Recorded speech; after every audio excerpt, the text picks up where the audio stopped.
This is the Convene podcast. It's time for another Convene Talk. Michelle, over to you. Thanks, Maggie. I picked a Nature article, which the headline, of course, would, I think, make anybody sit up and pay attention.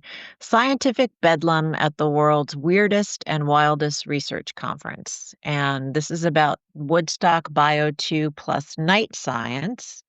And it was somebody who a freelance writer for Nature attended. So it was a first person story about her experience at this event, which took place around Prague. So it was in and around Prague in mid-June. And it was like, completely unconventional. It was something that did not have felt a little wild and a little out there, held in various locations on the third day at a wooded campsite. And so here's an example of what they did that was different. Like some of the papers were delivered in rhyme. Attendees were given 5-minute slots to speak in, and they summarized their research on a single slide. And they were called to the podium in random order. Each speaker was hailed with a self-chosen walk-up song, often accompanied by impromptu dancing. And it sounds like fun. These are all scientists, so I imagine they appreciated a very different approach to research. It just felt a little forced to me, and I kind of got that sense about the writer as well. So I had the opportunity to speak with a creative director at IDEO this week, and I shared this article with him. He hadn't read the article, but what he said to me kind of resonated, which is willful weirdness is as bad as boring, in his opinion. So if you're just doing something to just like be different without completely understanding your audience's needs or what the outcome will be, he feels like what you really need to do is follow a design principle, which he called Maya, which is pretty old, which means most advanced yet acceptable. So do things that people are most comfortable when you do something that's maybe a little innovative, but doesn't take them entirely out of their comfort zone. So I'm interested in hearing what the rest of you thought about this festival that took place recently. I was just scanning the Nature article to see if there was any report on the outcomes. Like, I feel like before we say, like, oh, this didn't work, or this is not a great idea, or this is forced, I would love to know not just what the journalist thought, but what were the actual outcomes of it? Because I loved it. What looked like to me is, how kids and their parents and grandparents go to these fantastic science museums where, they get to just pick and choose, and it just to me, that felt like a science museum, and I thought that it hit on so many of the things that just in writing the meetings in your brain column for a while, just were things that are like evidence-based things that open up connection and creativity and, create safety and engagement is like being in nature, being a little off the beaten path. You're not doing the same thing that you do all the time. Fun.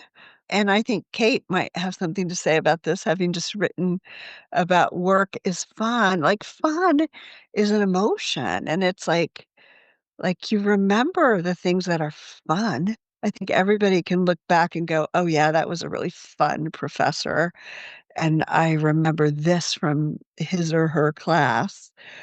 So I thought it was great. I don't think every science conference should be this way, but to just get people there that and they had a narrow channel that they were working in. I can't remember the different disciplines, but there were, people that were working on the same problems, and I thought it was great. I think that would make you just, you know, just the way that you can sit next to somebody and not that you don't know and not look at them for 45 minutes in a traditional conference. I think it would take 2 seconds of somebody hanging from a bar that you would just be looking at your neighbors and laughing. So, anyway, I thought it sounded like a blast and that it sounded like scientists are like that. They play. Sounded like play for scientists. So, Jen, I'd love to hear what you think. Thanks, Barbara. I agree with you. Some of it sounded really cool. I think it left me with some questions, though. I'm curious to know if some of these ideas that they came up with was this a result of them kind of like surveying their audience and asking them like, what are you looking for? What, besides obviously knowledge sharing and presenting, like what kind of activities interest you? Because there's a lot of outdoorsy elements to it. There's like the marathon, the trail race, the improvised Barkley marathon at the end of the story. So I think there's like a lot of like very specific, interesting things that made me think maybe they came up with these ideas based on feedback from their own attendees. I kind of wish the journalists went into that a little bit more. And I also wish the journalists also talked to a few more people who participated. I noticed a couple quotes, but like I think I would have loved to know how it was received and what the feedback was. 'Cause, yeah, I agree with you, Michelle, like, if it's gimmicky for gimmicky's sake, it's annoying, 'cause you're sitting there trying to learn about something that's rather serious and in-depth, and if there's a whole bunch of gimmicky stuff going on kind of preventing that, like, that's not really fun for anyone. But, yeah, I think some of it sounded pretty interesting and cool, and I imagine it was a departure from a typical conference. Actually, yeah, I want to agree with you, Jen. In terms of the feedback from attendees, so when I finished reading the story, I went back through it again, and you realize in all of the quotes from attendees, the scientists are talking about the networking opportunities, but not any results of a connection they made that's going to lead to future collaboration. And so this leads me to feel like it's kind of a stunt and fun to be quirky rather than like generative outside of the box. And then the other thing is, Barbara, you talked about hanging from a bar and reciting the names of organisms in Latin. Between that and then they mentioned a change your mind debate hut. I really can't say which of those 2 experience sounds worse to me. Like, I could think about it all day, but then it just made me really think between, like, the festival design and a lot of these sort of, like, athletic, outdoorsy coded activities, this is designed for a really specific sort of person. It's kinda male coded, but, like, the scientific community, unfortunately, is already sort of stereotypically overwhelmingly male coded, and I saw pictures of women in the story, but I still kinda wonder how comfortable they felt.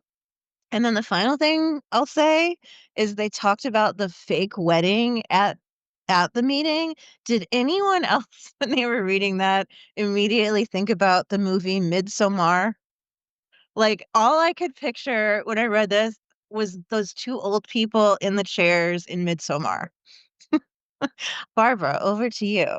Okay, so I thought about that too, just because we've written about neurodivergence, and I didn't see that addressed in the story. And I did get the impression that you could pick and choose, and that they also had poster presentations. Like, it wasn't like the only option was this trail run or to hang from a bar. It seemed to me like there was a lot of choice, and just also about the networking. The fact that they're mentioning networking is good. Like, I feel like that meant to me, it meant that it broke down some of those barriers to getting to know people. And I mean, I could be wrong about that. What it reminded me of is C2 Montreal, where if you want, you can hang from the ceiling on a chair. You can like make lasagna. You can float down the river and talk to people that you've signed up to talk with before. You can go to a lounge that's loud. You can, there's just it's just a way to kind of shake you out of your traditional ways of seeing things. And I just think it's a great choice and a great experiment.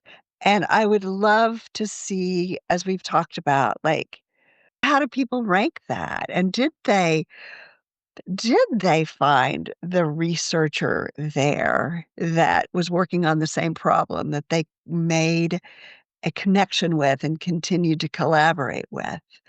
So I don't know. You can tell that I'm a fan just because I like that kind of stuff that's different and that gives you choice.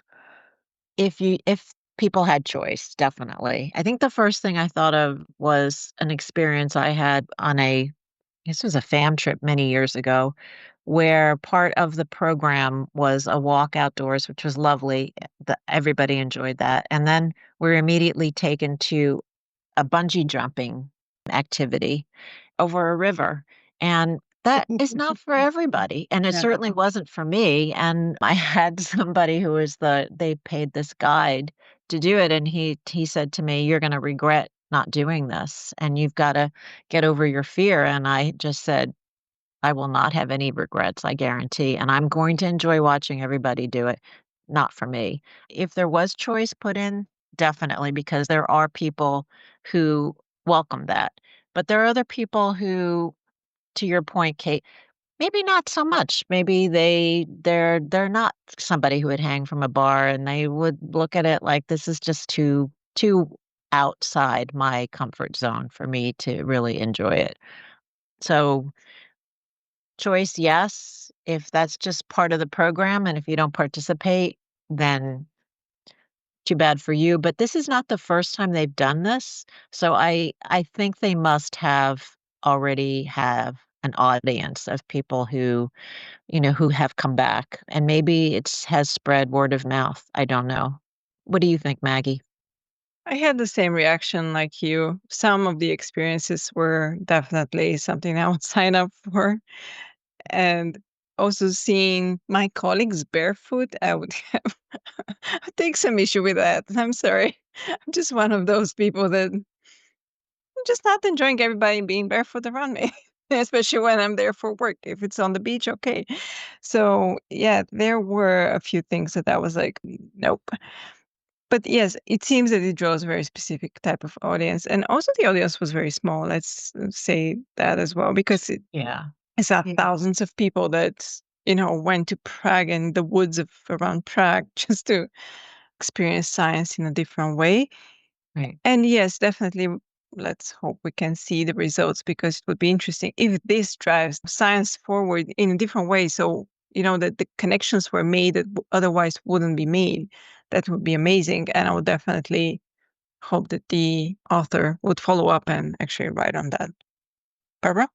Well, and I'm just thinking, if you're a person that doesn't want to do any of that, you think it's nonsense. What if you were just then out in nature, writing your notes, doing email, and going to poster presentations? Like, that sounds pretty great. I don't know. I just think that you just get to where you all file in, you sit down, somebody stands up, gets introduced, talks. Like, I think it's great that they're trying something new. One of the other things that the creative director at IDEO talked about, which I thought was interesting, is in our last, so you said boring. You were talking about the regular, just going to a regular conference and doing the same thing over and over again. He did feel like there's a lot of that, especially after the pandemic, a lot of rinse and repeat. So this is obviously going in the opposite direction. But what was interesting to me, what he said was in our most recent issue, we talked about how different speakers bureaus and the speaker that you spoke to, Barbara, said it used to be that having a pro and con kind of conversation on the main stage was popular. People wanted to hear different points of view, and that has changed. There's been a move away from that, and definitely because we are very politically polarized, right?